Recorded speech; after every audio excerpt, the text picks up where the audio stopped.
La dernière fois que cette mesure a été mise en place, elle avait eu, c'est vrai, un effet significatif sur les prix des loyers qui n'avait augmenté que de 1% en grosso modo 2 ans.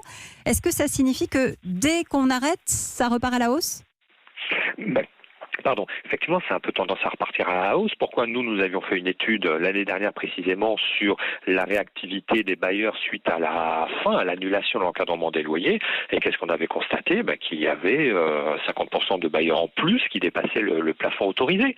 Donc il y a une tentation qui est grande pour les propriétaires, dès lors qu'il n'y a plus ce plafond, de proposer des loyers qui sont complètement déconnectés de la réalité économique au regard de la valeur de leur logement et des taux qui sont pratiqués dans le voisinage. Est-ce que pour autant, vous avez le sentiment qu'aujourd'hui, les propriétaires sont davantage prêts à respecter l'esprit finalement de cette loi Allure qui date de 2014 ?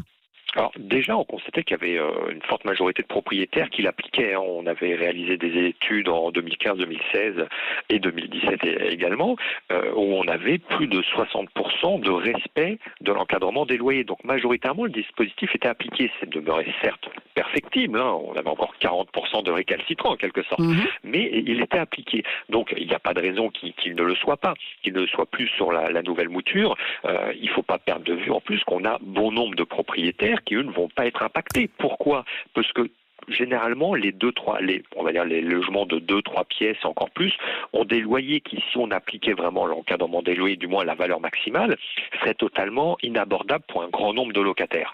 Donc, la principale source de litige, si je puis dire, ou de protection, c'est les petites surfaces. La chambre de bonne, le fameux studio, qui sont surtout prisés par des étudiants ou des jeunes travailleurs, lesquels peuvent, grâce à l'encadrement des loyers, avoir un gain de pouvoir d'achat de plus de 1 000 € à la fin de l'année.